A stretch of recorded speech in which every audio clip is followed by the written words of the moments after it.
और आपको बड़ी मुबारक हो कि अमेरिका का एक नया सदर आया है जिसने पहली दफ़ा अमेरिका की तारीख में सच बोला है कि अमेरिकन सिस्टम कितना करप्ट और अंदर से कितना ख़राब हो चुका है।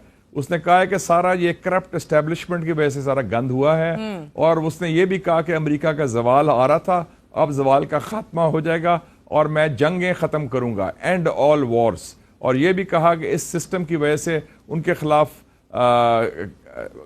इंतकामी कार्रवाइयाँ हुई और उनके खिलाफ कातलाना हमले हुए। यानी कि उन्होंने साफ इल्ज़ाम भी लगा दिया कि ये सिस्टम के हवाले से।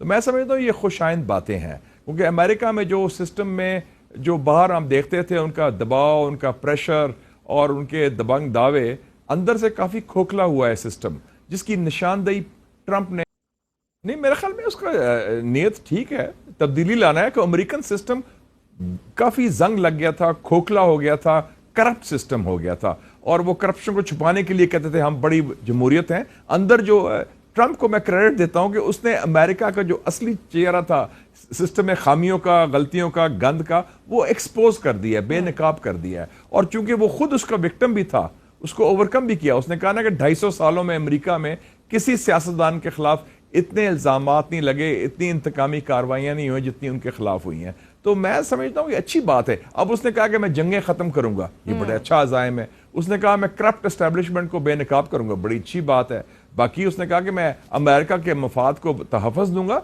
तो ये हर मुल्क के सदर का फर्ज है कि अपने मुल्क का दिफा करे। तो ये आई सी ए ब्रेथ। जैक स्मिथ ने तो इस्तीफा दे दिया है, लेकिन आप ये देख लें कि बेसिकली अमेरिका जैसे मुल्क में आज़ादी राय सल्ब की गई। फ़लस्तीन पर कोई बात करे तो आपको नौकरी से निकाल देते थे। इंसाफ की बात उन्होंने की। ये इश्यूज तो हम पाकिस्तान में बात करते हैं कि जी इंटरनेट को खोलो, फलाना खोलो, तो ये अमेरिका के अंदर भी ये इश्यूज थे। और आपने देखा कि बड़ी जुर्रत के साथ उसने टिकटॉक को रिवाइव किया है।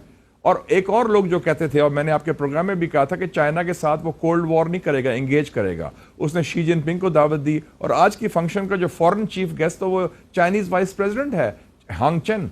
वो उसको बड़ी इज्जत और अभाव से किया। और ट्रंप ने यह भी कहा है कि मैं पहले 100 दिन में चाइना का दौरा करना चाहता हूं। तो ये अच्छी मुस्बत कदम है। और अमेरिका के अंदर जो उन्होंने कवर किया हुआ था ना कि जी बड़ी जमहूरियत है, लबादा बुढ़ा था, दोहरे मेयार और मुनाफकत करते थे कि जुल्म हो रहा है फ़लस्तीन में और बात कर रहे हैं ह्यूमन राइट्स की। बाइडन तो बड़ा बोगस प्रेसिडेंट था, and he was I think one of the worst presidents in American history. और ख़ास तौर पे जो जेनोसाइड किया है पैलेस्टाइन पर, वो नाकाबिले माफ़ी है। तो इस हवाले से ट्रंप जो है उसने खुली डुली बात की, मुनाफिकत नहीं की।